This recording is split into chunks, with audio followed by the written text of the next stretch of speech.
Hello दोस्तों, झलवार classes में आपका स्वागत है। अभ्यास का महत्व। प्राचीन समय में विद्यार्थी गुरुकुल में रहकर ही पढ़ा करते थे। बच्चे को शिक्षा ग्रहण करने के लिए गुरुकुल में भेजा जाता था।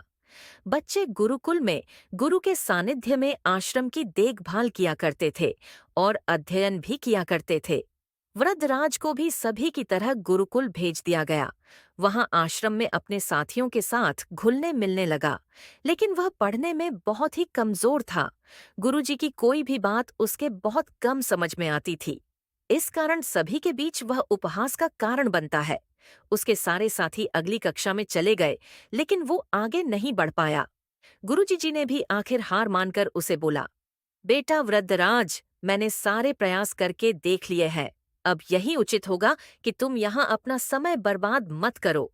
अपने घर चले जाओ और घर वालों की काम में मदद करो। वृद्धराज ने भी सोचा कि शायद विद्या मेरी किस्मत में नहीं है, और भारी मन से गुरुकुल से घर के लिए निकल गया। दोपहर का समय था। रास्ते में उसे प्यास लगने लगी। इधर उधर देखने पर उसने पाया कि थोड़ी दूर पर ही कुछ महिलाएं कुएं से पानी भर रही थीं। वह कुएं के पास गया। वहां पत्थरों पर रस्सी के आने जाने से निशान बने हुए थे, तो उसने महिलाओं से पूछा, यह निशान आपने कैसे बनाए? तो एक महिला ने जवाब दिया, बेटे, ये निशान हमने नहीं बनाए। ये तो पानी खींचते समय इस कोमल रस्सी के बार बार आने जाने से ठोस पत्थर पर भी ऐसे निशान बन गए हैं। वृद्धराज सोच में पड़ गया।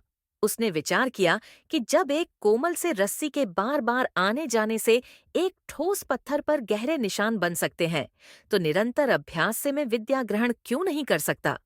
वृद्धराज ढेर सारे उत्साह के साथ वापस गुरुकुल आया और अथक कड़ी मेहनत की।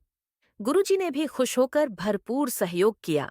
कुछ ही सालों बाद यही मंदबुद्धि बालक वृद्धराज आगे चलकर संस्कृत व्याकरण का महान विद्वान बना, जिसने लघु सिद्धांत कौमुदी, मध्य सिद्धांत कौमुदी, सार सिद्धांत कौमुदी, गीर्वाण पद मंजरी की रचना की। शिक्षा मोराल। दोस्तों, अभ्यास की शक्ति का तो कहना ही क्या है। ये आपके हर सपने को पूरा करेगी। अभ्यास बहुत जरूरी है, चाहे वो खेल में हो या पढ़ाई में या किसी और चीज में। बिना अभ्यास के आप सफल नहीं हो सकते हो। अगर आप बिना अभ्यास के केवल किस्मत के भरोसे बैठे रहोगे, तो आखिर मैं आपको पछतावे के सिवा और कुछ हाथ नहीं लगेगा। इसलिए अभ्यास के साथ धैर्य, परिश्रम और लगन रखकर आप अपनी मंजिल को पाने के लिए जुट जाएं। वीडियो पसंद आए तो चैनल को सब्सक्राइब जरूर करें।